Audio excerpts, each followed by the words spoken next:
What is up, YouTubers? Magandang araw mga ka-DIY. Alex na naman nagbabalik para sa ating panibagong video. Guys, tulad nung nasabi ko sa ating huling video, is sound test natin yung ating car speakers, ang ating coaxial speakers. At meron tayong box na T-line design. So, inilabas ko na yung ating Joson Moon. Ayan, so ito-test natin dito sa labas. Okay guys, so sigurado hindi tayo tatagala dahil marami tayong kapitbahay na sensitive. Ayan,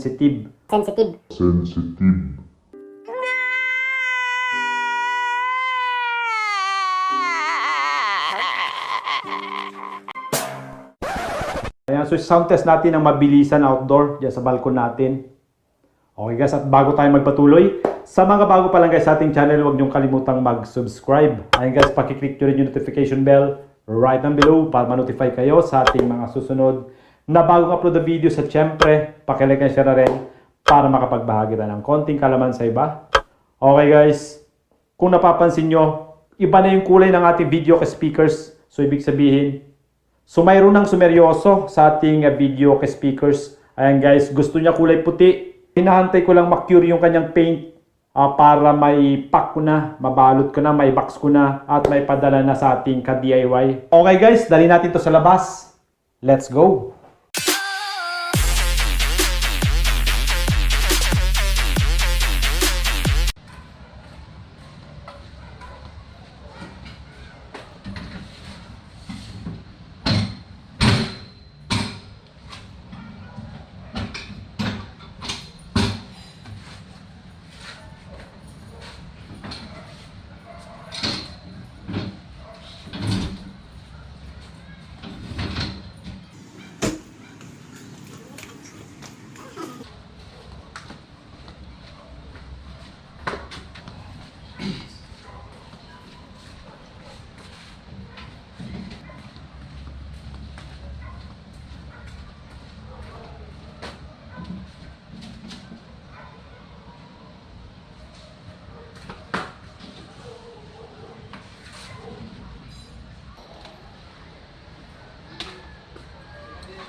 Programa ay naglalayong na madirektang financial assistance mula sa excess rice tariff levy.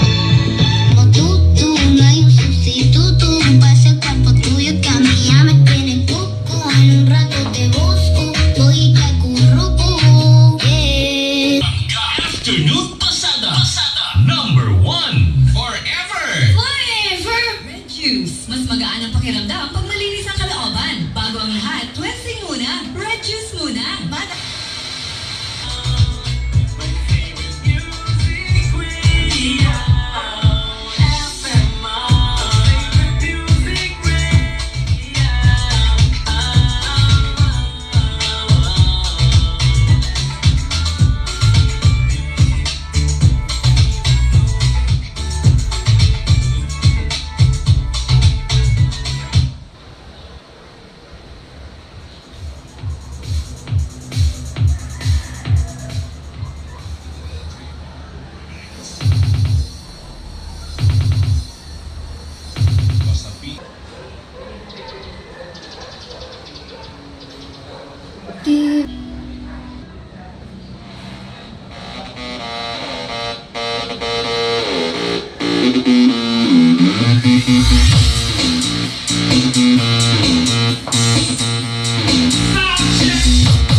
At dito na nga nagtatapos yung ating video. So kinat na natin na mabilisan, baka mabarangay tayo. Ayan. So hindi na tayo nagtagal sa labas. Dahil nga nilakasan natin, tinest natin yung lakas ng speakers natin na to. At bago tayo tuloy magtapos, sa mga bago pa lang guys sa ating channel, huwag niyong kalimutang mag-subscribe. At pakiclick nyo rin yung notification bell right down below para ma-notify kayo sa ating mga susunod na bagong upload na video. At syempre, pakilike and share na rin para makapagbahagi tayo ng konting kalaman sa iba. Ayan guys, yung wattage pala ng speakers na to ay nasa 500 watts per box. Ayan, na match sa ating Joson Moon. Mayroon pang headroom. Ayan, para hindi baldado yung ating Joson na amplifier na to. So iba pa rin yung lakas ng mga car speakers dahil sila ay 4 ohms. Ayan, so konting volume mo lang, napakalakas na kumpara sa ating mga 8 ohms na speakers. Guys, ganito yung box niya. Yung laman niya ay Fairland Audio Coaxial speakers. Ayan, kung di ako nagkakamali, 6 inches yung bawat isa nito. So may kalakasan din. Ayan, so nakita nyo yung test natin ito sa mga nakarampa natin video. So nagkakaroon din ito ng bass. Kapag nag-play tayo ng bass boosted music. Okay. So maganda rin siya, maganda yung tunog na pakinggan natin. Ayan guys, just comment down below kung ano masasabi nyo sa tunog niya. Okay? At muli itong yung lingkod, Aleks na nagpapaalala. If you're not perfect, do it yourself.